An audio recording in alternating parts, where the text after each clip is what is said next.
एक राजा के दो बेटे होते हैं और दोनों ही एक महात्मा साधु से शिक्षा लेकर अपने राज्य लौटते हैं। आओ मेरे राजकुमारों, आओ। तुम दोनों अब बड़े हो गए हो और तुम दोनों ने एक महान गुरु से शिक्षा भी ले ली है। अब तुम दोनों में से किसी एक को इस राज्य का राजा बनना है, जिसके लिए तुम दोनों को एक इम्तिहान से गुजरना होगा। जो उस इम्तिहान को पास करेगा वही होगा इस राज्य का अगला राजा।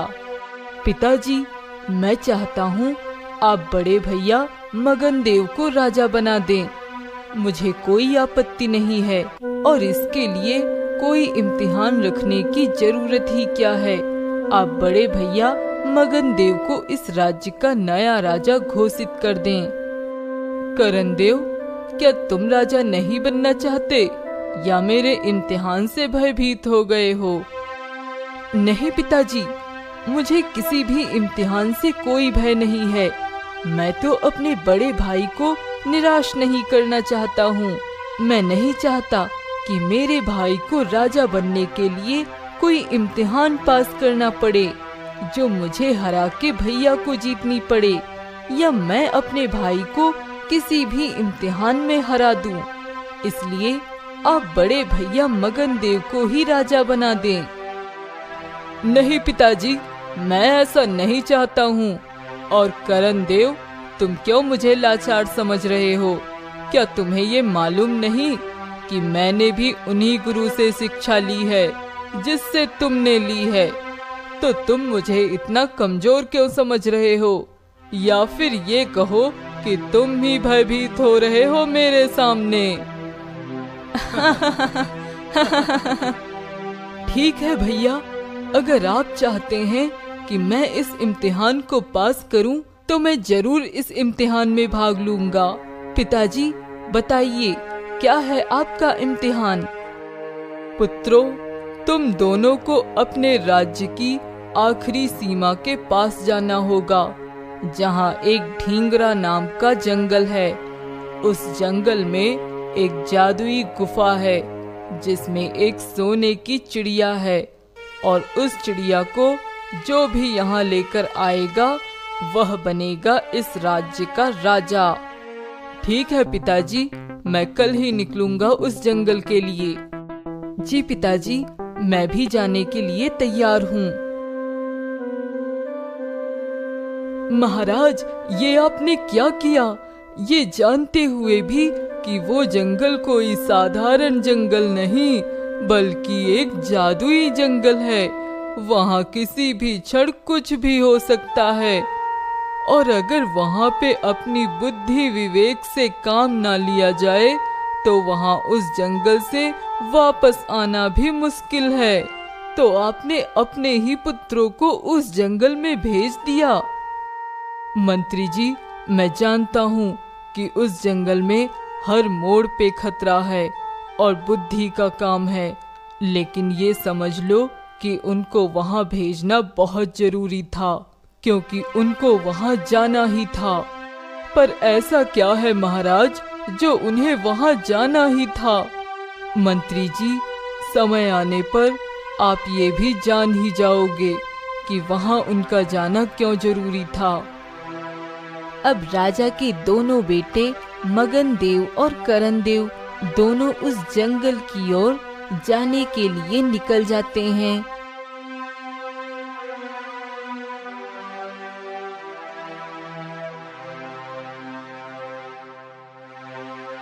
इतनी देर से चलता ही जा रहा हूँ, बहुत थकान हो रही है। क्यों न किसी पेड़ की छांव में थोड़ा आराम कर लिया जाए। क्या कहते हो छोटे भाई? हाँ भैया, थकान तो हो रही है। चलो फिर कहीं थोड़ा आराम कर लेते हैं। दोनों लोग एक पेड़ की छांव में बैठकर सो जाते हैं। अरे, बड़े भैया कहाँ चले गए और मुझे बताया भी नहीं। लगता है मैंने बहुत ज्यादा देर तक आराम कर लिया है। अब मुझे जाना चाहिए। लगता है भैया भी उसी तरफ गए होंगे।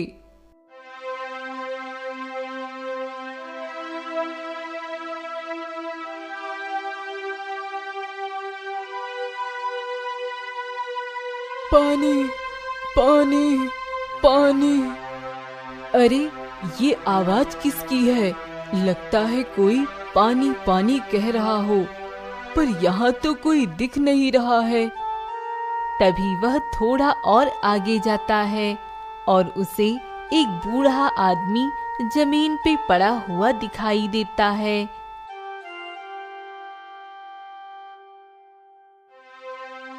अरे आप तो प्यासे हैं, रुकिए, मैं अभी आपके लिए पानी लेकर आता हूँ। इतना कहकर करणदेव जल्दी से जाकर नदी से पानी लाके उस बूढ़े व्यक्ति को पिला देता है।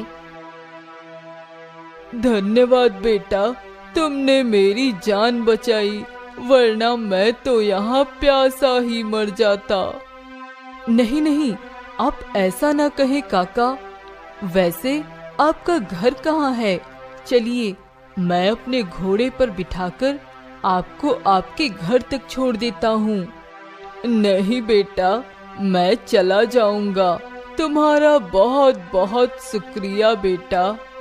करणदेव वहाँ से निकल जाता है। न जाने बड़े भैया किस दिशा में निकल गए। चलो, मैं अब जल्दी से अपनी मंजिल की ओर आगे बढ़ता हूँ। शायद आगे मुझे बड़े भैया मिल ही जाएं।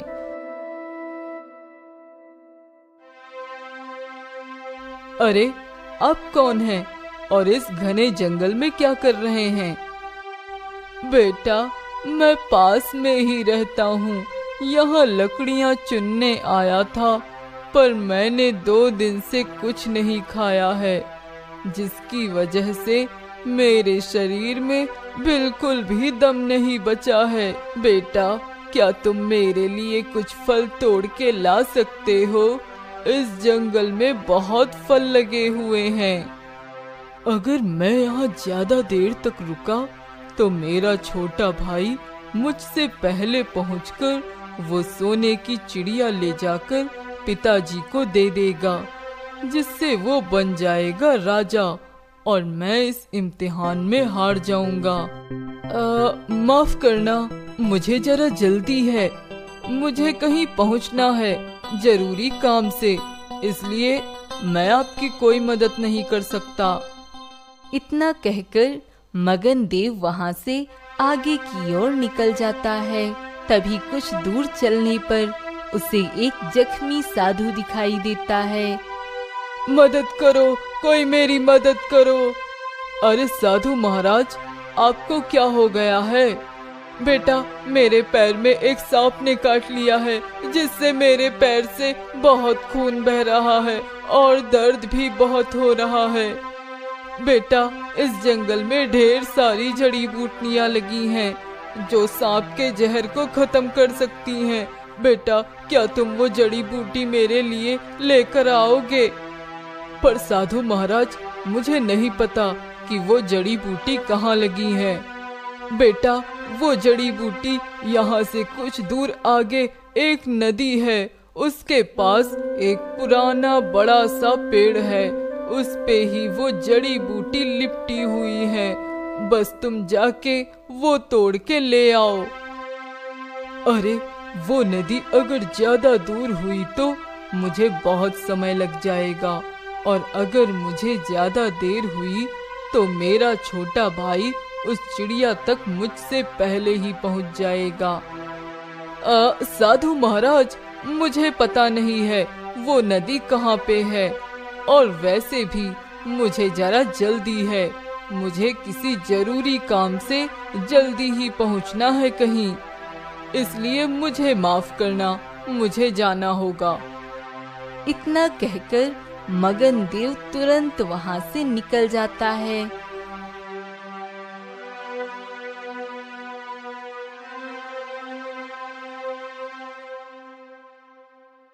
अरे, ये कौन है इस घने जंगल में? काका, आप यहाँ इतने घने जंगल में क्या कर रहे हैं? बेटा, मैं पास में ही रहता हूँ। यहाँ लकड़ियाँ चुनने आया था, पर मैंने 2 दिन से कुछ नहीं खाया है, जिसकी वजह से मेरे शरीर में बिल्कुल भी दम नहीं बचा है। बेटा, क्या तुम मेरे लिए कुछ फल तोड़ के ला सकते हो? इस जंगल में बहुत फल लगे हुए हैं। हाँ, जरूर लेकर आऊंगा। आप यहीं बैठिए, मैं अभी कुछ फल लेकर आता हूँ।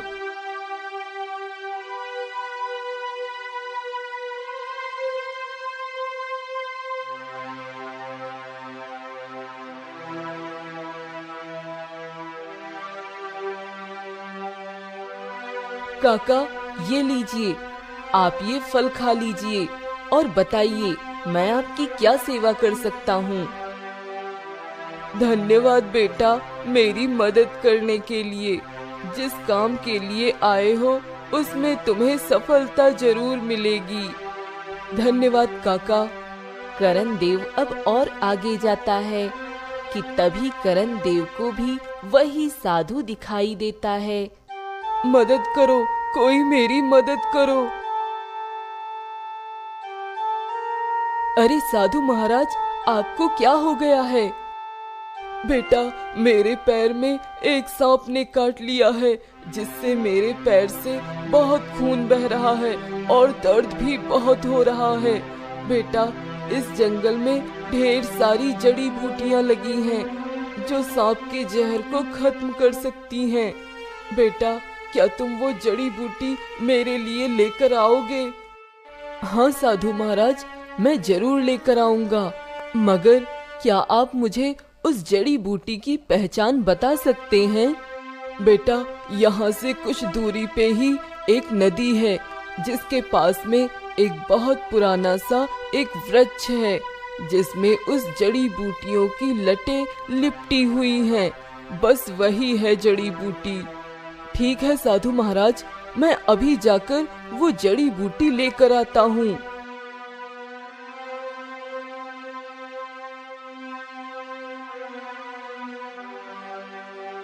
लगता है यही वो नदी है जिसके पास एक पुराना सा वृक्ष है। हाँ, वो रहा वो वृक्ष, और उसमें वो लटें भी लिपटी हैं। मुझे जल्दी से इन्हें तोड़कर साधु महाराज की जान बचानी होगी।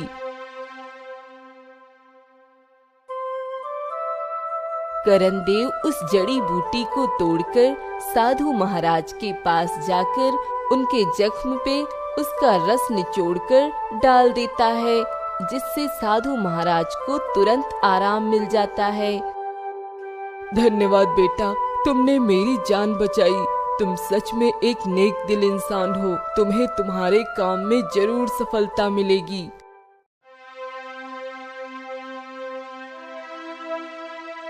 अरे ये क्या है? इस कुएं से तो रोशनी निकल रही है बाहर। ये कैसा कुआं है?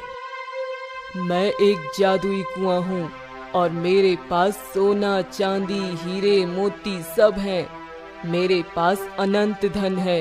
अगर तुम चाहो तो ये सब तुम्हारा हो सकता है। आओ मेरे अंदर, आओ और ले लो जितना चाहो। क्या सच में मैं जितना चाहूँ उतना खजाना ले सकता हूँ?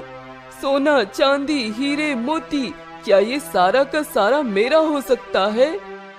हाँ, ये सब तुम्हारा हो सकता है, लेकिन क्या जादुई कुआं? लेकिन तुम्हें ये सब पाने के लिए इस कुएं के अंदर जाना होगा, जहाँ पे सारा खजाना रखा है। हाँ हाँ, इसमें कौन सी बड़ी बात है। मैं जरूर जाऊंगा इस कुएं के अंदर, जरूर जाऊंगा। मगन देव जल्दी से उस कुएं के अंदर चला जाता है। अरे वाह, यहाँ तो सच में पूरी दुनिया का खजाना रखा हुआ है। अरे वाह, ये सब मेरा है, ये सब मेरा है। अब मैं हूँ इस खजाने का मालिक। मगन देव बहुत खुश हो जाता है और वह जैसे ही खजाने को हाथ लगाता है, सारा का सारा खजाना गायब हो जाता है। अब वहाँ पे वही साधु आ जाता है जिसे सांप ने काटा था। अरे ये क्या? आप तो वही साधु हैं जिसको सांप ने काट लिया था। आप अचानक यहाँ कैसे? और मेरा सारा खजाना कहाँ गायब हो गया? ये सब कैसे हो गया? हाँ, मैं वही हूँ जिसे सांप ने काट लिया था, लेकिन तुमने मेरी कोई मदद नहीं की थी क्योंकि तुम्हारे पास मेरी मदद करने भर का समय नहीं था। लेकिन यहाँ का सारा खजाना लेने भर का समय है तुम्हारे पास। आप कहना क्या चाहते हो? यही कि वह सारा खजाना तुम्हें नहीं मिल सकता क्योंकि तुम एक लालची इंसान हो और ये सब तुम्हें आजमाने के लिए था। मुझे किसी सांप ने नहीं काटा था, वो तो तुम्हारा इम्तिहान था जिसमें तुम हार गए थे। और उससे पहले जो एक वृद्ध आदमी भूख से बिलख रहा था, जिसकी तुमने कोई भी मदद नहीं की थी, वो भी मैं ही था। वहाँ भी तुम हार गए थे और यहाँ भी तुम हार गए क्योंकि तुम्हारे अंदर इंसानियत नहीं है, लालच और छल भरा हुआ है। इसलिए तुम्हें ये सजा मिलती है कि तुम इस कुएं में एक पत्थर की मूर्ति बन जाओगे। क्या? नहीं साधु महाराज, ऐसा मत कीजिए, मुझसे भूल हो गई, मुझे माफ कर दीजिए। तभी मगन देव वहीं पर एक पत्थर की मूर्ति बन जाता है और साधु वहाँ से गायब हो जाता है।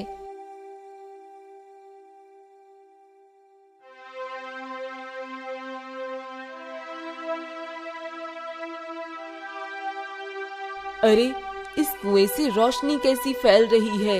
ये कैसा कुआं है? ऐसा कुआं तो मैंने पहले कभी नहीं देखा। मैं एक जादुई कुआं हूँ और मेरे पास सोना, चांदी, हीरे, मोती सब हैं। मेरे पास अनंत धन है। अगर तुम चाहो तो ये सब तुम्हारा हो सकता है। आओ मेरे अंदर, आओ और ले लो जितना चाहते हो। जादुई कुआं, मुझे क्षमा करना। मुझे इस समय इस धन से ज्यादा जरूरी मेरे पिताजी का इम्तिहान है, जिसके लिए मुझे अभी और आगे जाना है। मुझे क्षमा करें, मुझे किसी धन की आवश्यकता नहीं है।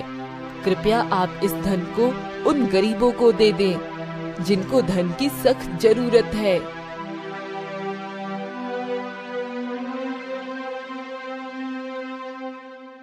साधु महाराज, आप यहाँ कैसे?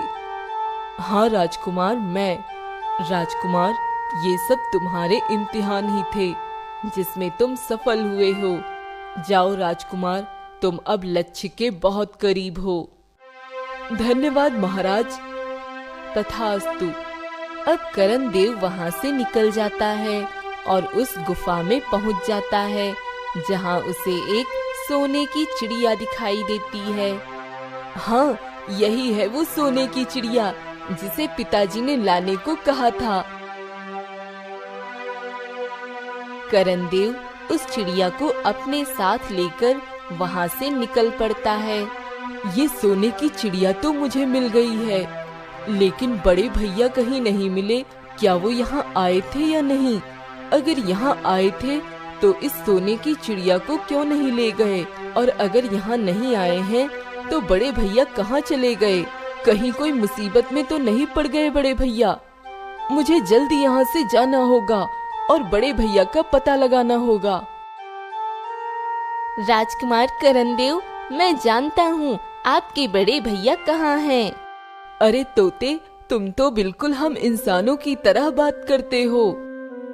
हाँ राजकुमार, मैं एक बोलने वाला तोता हूँ और मैं इस जंगल में ही रहता हूँ। और मैंने देखा है कि आपके बड़े भैया उस कुएं के अंदर गए थे जिसमें से आवाज आती है खजाना देने की। तो इसका मतलब बड़े भैया उस खजाने वाले कुएं में गए थे, लेकिन वह कुआं तो मायावी कुआं था। साधु महाराज ने कहा था कि वो एक इम्तिहान है। कहीं बड़े भैया कोई मुसीबत में तो नहीं? मुझे जाना होगा। अब करण देव भी उस कुएं की तरफ निकल जाता है और उस कुएं में जाकर देखता है। अरे बड़े भैया, ये क्या हो गया? आप तो पत्थर की मूर्ति बन गए, ये कैसे हो गया? तभी करण देव मूर्ति को हाथ लगा देता है, जिससे मगन देव फिर से इंसान बन जाता है। अरे वाह, मैं इंसान बन गया, मैं वापस इंसान बन गया, मैं ठीक हो गया। करण देव, मैं ठीक हो गया। पर तुम्हारे हाथ लगाने से मैं पत्थर की मूर्ति से वापस इंसान कैसे बन गया? क्योंकि करण देव एक नेक दिल, दयालु और सच्चा इंसान है, जिसके स्पर्श से तुम वापस इंसान बन गए हो। और तुम्हें पत्थर सिर्फ एक सबक देने के लिए ही बनाया गया था। मुझे माफ कर दो साधु महाराज, अब से मैं भी एक सच्चा और ईमानदार इंसान बनकर दिखाऊंगा। मैं भी किसी से छल नहीं करूंगा और ना ही कभी लालच करूंगा। करण देव, तुम भी मुझे माफ कर देना। मैंने तुमसे भी छल किया था। तुम्हें पेड़ के नीचे सुला के मैं खुद वहाँ से वो सोने की चिड़िया लेने निकल पड़ा तुमसे पहले, ताकि मैं राजा बन सकूं। पर अब मुझे समझ आ गया है, छल करके कभी कोई नहीं जीत सकता। अब मगन देव और करण देव दोनों वापस अपने महल में आ जाते हैं और करण देव वह सोने की चिड़िया अपने पिताजी को दे देता है। बेटे करण देव, आओ इस सोने की चिड़िया पर गंगा जल डालो। पिता के कहने पर करण देव उस सोने की चिड़िया पे गंगा जल डाल देता है। तभी अचानक वह चिड़िया उसके पिताजी के रूप में आकर खड़े हो जाते हैं। अरे ये क्या माया है? ये सोने की चिड़िया तो आपके रूप में आ गई है। पिताजी, ये सब क्या है? हाँ पिताजी, ये सब क्या है? एक सोने की चिड़िया ने आपका रूप ले लिया। मुझे तो कुछ समझ में ही नहीं आ रहा। राजकुमार मगन देव, राजकुमार करण देव, ये तुम्हारे पिताजी ही हैं, जो उस मायावी जंगल की उस गुफा में सोने की चिड़िया बनकर कैद थे, जिन्हें तुमने आज आजाद किया है। क्या ये आप क्या कह रहे हैं? अगर ये मेरे पिताजी हैं, तो फिर आप कौन हैं? मैं तुम्हारा पिता नहीं हूँ, ये ही है तुम्हारे असली पिता और इस राज्य के राजा महेंद्र देव।